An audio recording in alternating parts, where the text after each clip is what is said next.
bem-vindos ao Resiliência Lifestyle, seu podcast de estilo de vida, lifestyle e saúde mental, comunicação, consciência, espiritualidade, autoconhecimento, aqui no QG do Resiliência Humana, diretamente de São Paulo. E hoje eu tenho o prazer e a honra de receber a minha mestra espiritual, Shri Prithadi, que veio ao Brasil especialmente trazendo a sua imersão de 4 dias chamada Campo do Despertar. Então, para você conhecer um pouco da Shri Prithadi, depois a gente vai conversar bastante aqui no podcast. Ela é uma filósofa e líder mundial espiritual, fundadora da Escola de Filosofia e Meditação Ekam Wellness, lá na Índia. Ela é conhecida por seus ensinamentos originais, pela sua tecnologia mística que já ajudou a despertar milhões de pessoas para a paz, conexão e a unidade. A sua palestra no TEDx, Como Eliminar o Estresse e a Infelicidade, a Ansiedade e Viver num Belo Estado de Ser, já foi vista, sabe por quantas pessoas? Mais de 2 milhões de pessoas. Acho que você tem que assistir também, mas depois do podcast. Shri Prithadi também é coautora, juntamente com seu marido, Shri Krishnadi, do best-seller Os 4 Segredos Sagrados. Esse livro explora o poder da consciência para manifestar intenções e desejos sinceros. A sua abordagem combina sabedoria ancestral com práticas modernas de meditação, levando milhões de buscadores a estados transcendentais, trazendo a consciência de novos modos de ser e perceber a vida por meio de 2 práticas muito famosas já aqui da comunidade da espiritualidade, que é a prática da meditação Soul Sync e a mente serena, que te leva para um estado de calma em apenas 3 minutos. Essa daí é potente.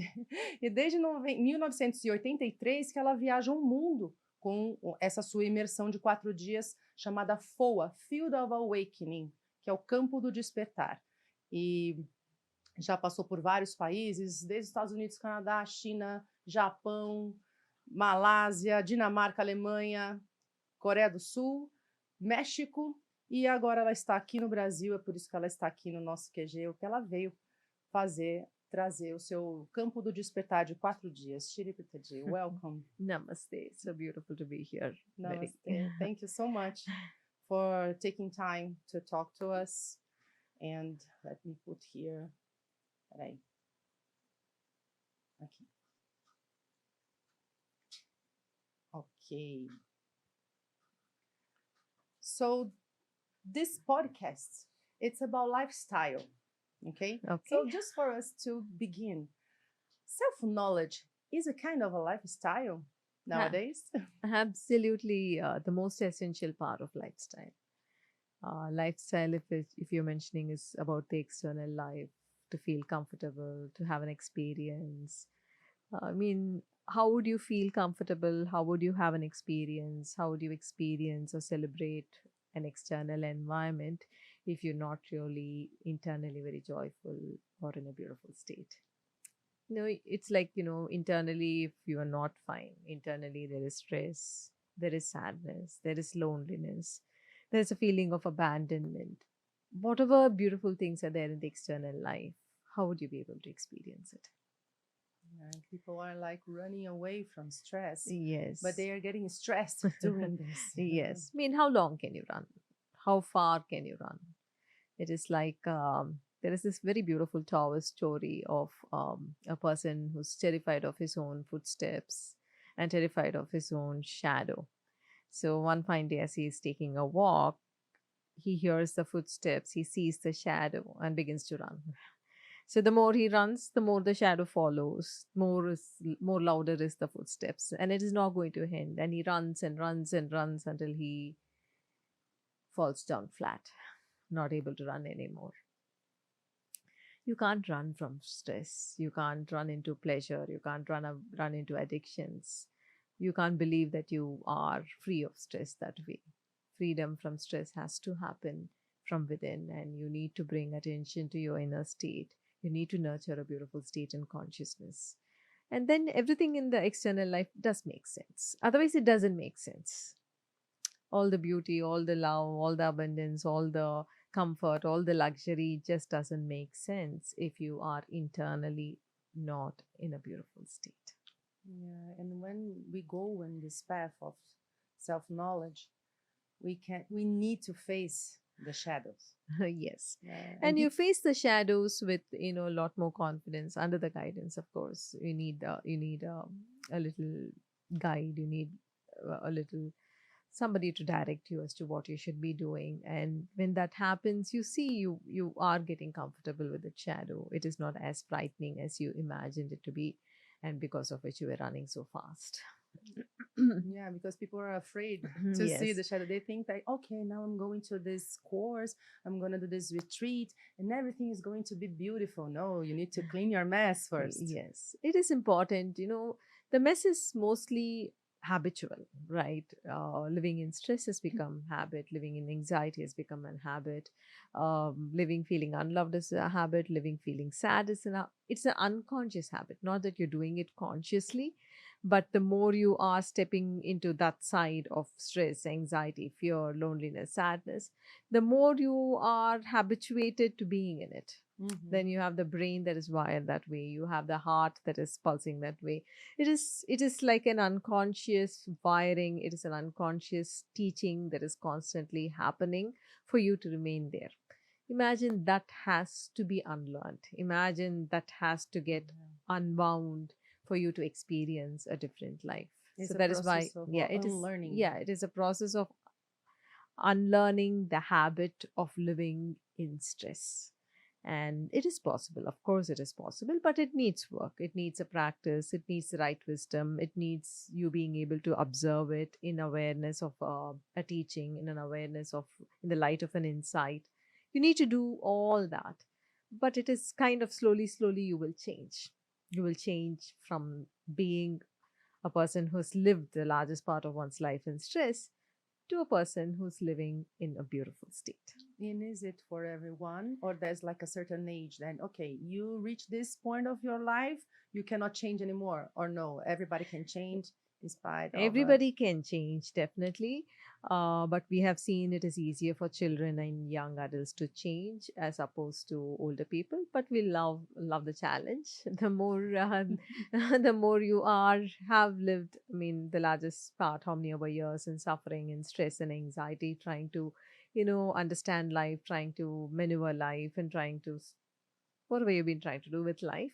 But we have seen, like, at any age, at every age, it is possible to become free of suffering. yeah, it's an adventure. It's the most beautiful adventure. Yes, absolutely. You will get into kind of take a deep dive into those areas of yourself you don't know. I mean, so many revelations about yourself that you have never realized. You never thought that one simple incident makes you live life this way. You never thought that that has been the inner brewing experience of your life. It is like knowing more and more of yourself, why you feel the way you feel, or why you act the way you act, or why is life the way it is. You have all those answers to those questions when you take a deep dive within yourself, when you go through those powerful processes in the field of awakening. That's what we do. When the seeker is there, the first time, the first day, nothing, I mean, there's no expectation for the seeker. They don't even know why they are there, many of them. Somebody is recommended, they say it's a beautiful thing, you need to go and you'll have a beautiful life. They're there in the hall. But then what they experience is very powerful cleanse in their consciousness, very powerful awakening, leading up to very powerful states of, experiences in their consciousness. And what that does is it changes life. See, your life and the inner world both are connected, both are interacting all the time. Your life is the way is it is, and the way and the you are experiencing the life the way you are experiencing. The reason is so much is happening in the inner world. Many times unconscious, few times conscious. So when you learn to kind of get a deep, powerful cleanse in your entire being, it is like taking a fresh breath of air. You're able to breathe easily. You're able to enjoy that breath. You're able to experience that breath. All that, even right from breath to people to life to love to career to anything, creativity, everything becomes palpable. It's like you really live life. This field of awakening, uh, you awaken the people for consciousness, because in this path, they people that they have like kind of difficult to understand and to differentiate mind from consciousness. Even in Brazil, consciousness, like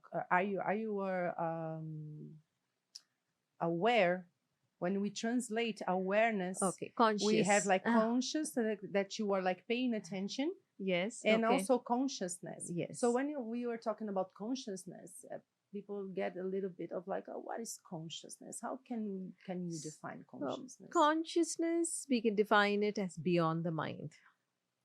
And in the realm of consciousness, in its simplest terms, you can call it as your sense of self.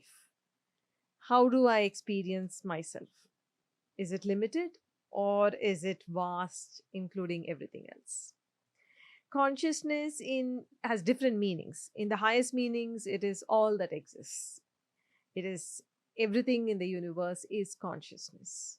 So, but for us, when we use the term consciousness, we use it in both terms.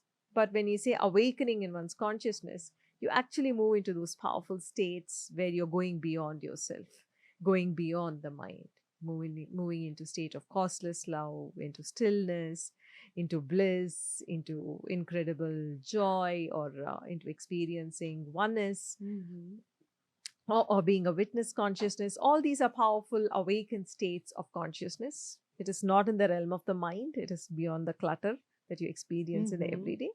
It is the vastness. And field of awakening is to wake you up from your suffering state, to wake you up into that vastness experience that is possible for you. So consciousness, we are talking about states, not like feelings or emotions, or they are like, it is beyond feelings, it is beyond emotions. So a lot of people look, it is beyond the normal emotions of the mind. It is, you experience incredible love in that awakened state. But it is a love without a reason. It is a love without a cause. It's not a love that you experience because somebody is sweet to you or somebody nice to you. It is like just your heart just exploding with an experience of love for no reason, for no cause. It's not like an excitement, because people think that would be like an excitement and everything, but that's also the mind. Yes, excitement definitely is the mind. Causeless love is a vast state of expansion. It's a state like there's incredible attention. There is a great burst of energy. There is, you are alive, you are present. It is that, like, your sensory experiences is like heightened. It is not excitement at all. It's a calm. It's like the ground is a calm, and definitely it is present. It is calm. It is peaceful. It is quiet. It's love. It's love. And for we to get into your teachings more and your courses, I would like to ask you, when did you realize your first mystic experience? How old were you? The first, I would say, not a mystical experience. I would say it's a realization. A realization. I've lived life feeling people around me.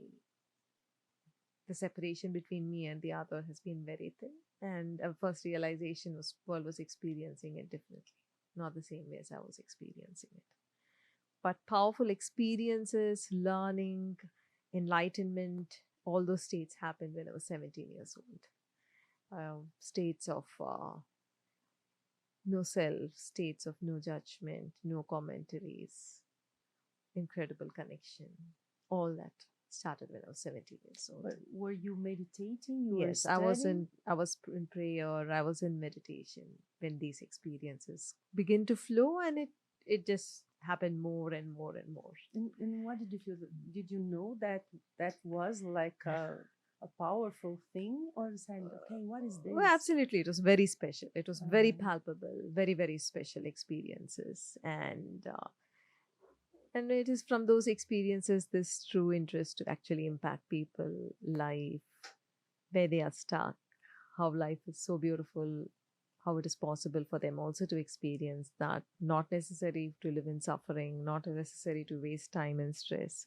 There is a different experience of life that is possible for everyone. It starts from our experiences, both Sri Krishna ji and mine.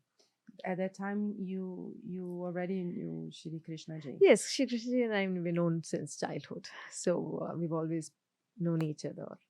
Yes. And that time also, did you realize that your purpose and your mission to help Not humanity? really, as these experiences flooded one's being and then slowly being with people. And I would say it flowered very naturally, right? Like not like a driven thing, but it's a very natural flowering that has happened over the years. Yeah, because in this path of spirituality, people are searching for their purpose, mission, or maybe Yes. an intention. And that's a kind of a difficulty that I had. Okay, before, because I used to be an actor, Okay. yeah, an actress here in Brazil, and a TV host. So I had that like thing in the future. I wanted to win an Oscar. I want to do soap operas. I wanted to work with the best directors in the world. I had that like A direction. goal direction. And when you go to this spirituality, that you say, okay, I was trying to do this just to prove people that I was good or that I could, that to be accepted, and then all this thing falls. This thing falls, and now, okay, I know that I want to share things and do something for the planet, for humanity, but how can we just like go with the flow, to be in the moment, to understand to that we have to leave the path, that the way is the See, when path. you move into this place of incredible connection with people, that's what happens in spirituality. Not that you lose your interest in life, not that, what made sense earlier is not making sense. But what I would say is when you move to that place of connection, you actually discover a true purpose, a great purpose, a purpose that can impact lives. It could be acting, it could be anything. It could be anything, any place where you feel you can really contribute to people, to life, to the planet, depending upon wherever you are in life. But that comes from a place of that expansion, that comes from a place of connection. That doesn't come from like wanting to prove oneself, or doesn't come from a place of feeling a lack within, and that's why you're striving so hard and not living life at all, working and then falling flat. That doesn't make sense. But from that space of connection, whatever emerges like a purpose or meaning, then you are able to kind of bring that impact to life, and that becomes very clear. It's not about trying to be ahead of anybody, nor is it trying to about um, there's no craving for importance. There's no craving to prove to somebody else. It's just being who you are, and it's incredibly joyful experience when you are who you are, and from that space you're impacting people. You want to satisfy some needs, and also you see that is adding value to other people's Yes, lives. absolutely. You add value to life. You begin to see so many things when you are in that place of connection, what you were not able to see earlier, when it was about proving yourself, or when it was about your significance, your importance, your lack. I mean, it was all that you really do not, so much of life gets blinded for you. But when you move to the space of connection, you're able to see, and you are able to see that this I can do, and this will be the impact that I can create. It's very clear. So, and when did you realize that you wanted to do this field of awakening and the manifests and all the courses that you brings a lot of wisdom for us, that also really that really breaks her mind? we've been Our doing minds. courses for a very long time, and each of these have evolved over a period of time. As you said, we didn't have online as such until COVID. Yes. But then during COVID, of course, everybody was stuck at home. And the thing is, we felt that was the most need of that hour was we being able to reach people, because it wasn't easy for many. It was difficult to be stuck. It was very, very frightening, the situation itself was. And then Shri Krishna Ji and I decided, okay, let's do manifest. Let's kind of use this opportunity where we are together and, reach as many people as possible, touch as many lives. And manifest continues to grow even today. And the nice thing is, any part of the world or every part of the world I go, like people would come to me and say, I've seen you in manifest, I've done your manifest, I've done this, I've done that. So it's nice to see the impact that the manifest itself has created. And it continues to create. Though the COVID is over, but we still feel it is a very strong medium for people to continue with the practice, to go through the mystic process. And it has emerged. This year's manifest is more on the chakras. Yes. Yes. And the next year's manifest is going to be for releasing the stress that is accumulated in the chakras. Great. So that individuals can walk towards success effortlessly. It's not a struggle to success, but an efficient walk towards success, because largest part of stress that kind of stops you from experiencing success in life. And we're talking about stress that is accumulated in the pranic body, in the energy body, in all the chakras, resulting in not the chakras not functioning well and not allowing you to create what you want to truly create. So the next 12 this 12 and the next 12 is on releasing the stress that is accumulated in the chakras, the next one. Yeah, but I think you were thinking there that, okay, but 12 months and only 7 chakras.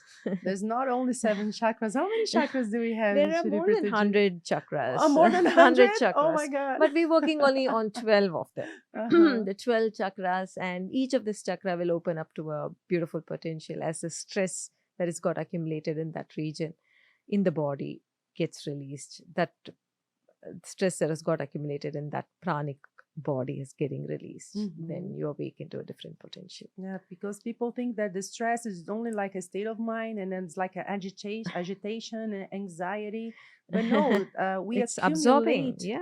Our body accumulates these chemicals. You're more like a tuning fork. Like whatever's happening in the mind is getting accumulated in the body. It's palpable in the physical body. It is palpable in the energy body, and of course the mind body. It is like continuing to speak the same thing. The inner chatter growing, the conflict is growing, but it is getting accumulated in the body. And unfortunately, the pranic body, the chakras are related to the physical body. The impact is continuing. It is like more a loop. The more disturbance, the more more the disturbance in the mind, more the disturbance in the chakra, more the stress accumulation in the chakra, and then disturbing how your body functions. It's all connected. It's a loop. Yeah, and then people get some medicine, and it gets worse, and you don't get rid of this. Things. It's a loop. It's continuous loop, and you need to address it at the root. So that's why we want to do this cleansing of the stress from the chakras. And the manifest? In the manifest. The cleansing, and also in field of awakening. And no, in the field of awakening, it's different. The field of awakening is actually to wake you up and to push you into a very powerful state of consciousness.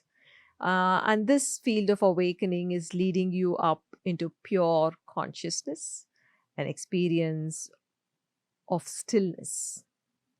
And when you do that, it is like having a powerful cleanse of the deep-seated pain that is stored. And we're also taking you to very powerful processes, and it is like the beginning energy of your life has taken a particular direction. And the largest part of your life that you're seeing right now is just the beginning energy of your life. And I'm talking about beginning energy, we're not even talking about birth. We're going much before that. So we are in this field of awakening to pure consciousness. You are tapping into those energies, correcting those energies that has kind of begun to flow into your life, those destructive energies, and creating a very positive, auspicious energy to fill your entire being. It's going to be a very incredible field of awakening. I know. And what about those mystic processes that we were there like meditating, breathing, or dancing, and then suddenly you go to a movie of your life or something like that, and then happens a transformation. And these are mystic processes. People like some people are afraid of it. No, it's very beautiful in terms of the freedom that it can bring, the liberation that it can bring, the lightness that it can bring, transformation in your life that it can bring. It's Yes. very beautiful experiences. And it's actually channeling the different energies. It is channeling the different sheets, the different bodies. So you're just not the physical body. You have They the go into another body. another realm, another body, and impacting that realm, that body. And then whatever, everything is stored. Mm-hmm. It's not gone. It's just stored. So cleansing from that region. It's a very powerful mystic processes, and it's incredibly beneficial to everyone. And many people who awaken, who get rid of their limiting beliefs and suffering, they have difficulty relocating themselves to real life. Kind of, okay, now I changed it. I see, I opened my consciousness. I got rid of my suffering, but people around me, like, okay, they are still the same Mm. way. People sometimes they are trying to change the other, or they don't know how to relocate themselves in the activities they used to do. So how can we be spiritual in the material, in the matter, in material life, Shri I would Pritaji? say that when you are incredibly spiritual, when you have this powerful awakening, what happens to you is you're becoming present to life, present to people. It's not about moving into a place of superiority or feeling that, others are living an inferior life, moving into judgments or commentaries. But whatever you're doing, you will just be truly present. You will be awake. You will be fully alive. You'll be present to others. You will be present to life. You'll be present to yourself. So it is allowing you to not be lost in suffering, but keeping you present to life, present to your family, your children, their smiles, their joy. And you are a superhuman being. That's what happens to you when you are spiritual. For us, spirituality does not mean that you will not be able to live a beautiful family or lead a beautiful family. I would say you are incredibly capable of leading a very beautiful family, because now you know what connection is. Love is not a struggle for you, it is effortless for you. And you create a beautiful family. When you're going back at work, say, it is very easy for you to find solutions to the problems or the challenges. You arrive at solutions because you're coming from this place of clear thinking, clear decision making. In terms of creativity, you are able to kind of be more creative than what you have ever been earlier. So it's kind of becoming more efficient at work, efficient in life, rather than trying to run away from life. Yes. There's two more questions here. Um, what do you think will happen in the coming years in the face of so many wars and polarity in humanity that we are seeing now? Do you believe that humanity is improving, or are we the ones who don't see it? We are at the fork, I would say. One side of the fork is definitely mass destruction, wars, conflict, crisis. But then we also have a hope. If we can live more peaceful within ourselves, if we can live in the space of connection, in oneness, we can create a beautiful world for ourselves, for our children, for the future. Yes, because sometimes it's so hard to see what happened, what they are doing with the animals, with the forest. And I got a very, very sad. I can feel Mother Earth. There, it's pain. So we talk and say, how can we do it? We don't see. We just pretend that we are not seeing this. So I give dictions, and Mhm. now, people do hake, or they do some kind of prayers also, but we keep still doing this. And also, we can do some actions also to prevent deforestation or other stuff, helping people to get out of their suffering. You can definitely pray. Your state is impacting. Move into a beautiful state. Move into that space of connection and pray. It will it will show results. And just for us to finish, Yeah. um, like business people, doctors, lawyers, academic people, they have a certain difficulty. They are kind of skeptical when the subject of mental health enters the field of spirituality. Okay. So why do you think this happens, and how can we break this barrier? See, spirituality and science is not very far, actually. People are discovering more and more what the ancients in India discovered several thousands of years ago. We're talking about the pineal gland. We're talking about, they've spoke about it in terms of chakras. Right now, science is speaking about it in terms of, the glands and the impact of those glands and how it has to be activated and how the electricity has to flow into it. It's coming close to science now, but science still has a long way to catch up. But yeah, we are making it very scientific in our approach. We make sure that we try to explain as much as possible, even those difficult mystical realms. And Yes. it's a world that only moves towards logic doesn't mean that they've captured the entirety of the world and the experience. There is so much beyond logic. There is a realm of the mystic. There is a realm of consciousness. And it's a very powerful exploration. And it becomes your experience, right? It's not a question of belief or faith. We're not talking about that. We're talking about you being able to live in a beautiful state, you being able to practice meditations and get back to that state again and again and again. And they associate this spirituality with religion. And Oh, it's no. it's a complete difference. No, absolutely. Religion is more related to faith, related to belief, following a particular code of conduct that is set for you. Spirituality is about inner freedom, liberation. There is nothing binding. It is an experience of an expanded state in consciousness that allows you to live life fully. Yes. So for us to end this wonderful conversation, I would stay here forever talking to you, but so what is the advice that you can give for a person that wants to have like a great lifestyle? Start this journey. I would say start with the manifest journey. See, manifest journey is incredibly powerful in terms of what is possible at your homes. And just 3 hours every month to go through those mystic processes, to release the stress, to release the past, painful past, to get back into experiencing life fully, beautifully in that beautiful state. And from that state, create incredible beauty outside in the world. It offers a lot.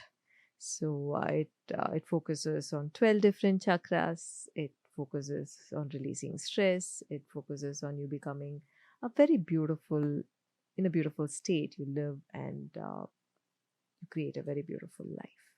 And I would say start there. And lifestyle is also to have a vision for a life. The vision has to be, you all have a vision probably for the external life. That's more goals in terms of where, how much. But it'll be very beautiful if we can start with a vision for one's inner world, a spiritual vision to live in a beautiful state and to conquer every form of challenge or every obstacle, every challenge from that beautiful state. That is when you'll begin to see how incredibly powerful you are in terms of your ability to dissolve problems, find solutions. You will know how powerful you are when you live in that beautiful state. Namaste. Namaste. Thank you so much. It was wonderful being here with you as usual. Yeah, it's wonderful every time. Thank you so much to be here with you. Bom, pessoal, espero que vocês tenham sentido a energia toda da Ain. Vocês estão também em meditação e flutuando. Se vocês quiserem saber mais sobre o Manifeste, se quiserem se inscrever, tem esse QR Code que está aparecendo na sua tela. Você vai ter todas as informações, ou pode deixar também o seu comentário aqui. O que mais você gostou? Qual foi o insight que você teve dessa nossa conversa com o Shri Pritaji? Respondeu as suas perguntas? Você gostaria de fazer mais perguntas também sobre o caminho da espiritualidade, do autoconhecimento? Qual é o seu estilo de vida? Então, ó, clica nesse QR Code, escreve seu comentário e até o próximo Resiliência Lifestyle. Namastê. Namaste.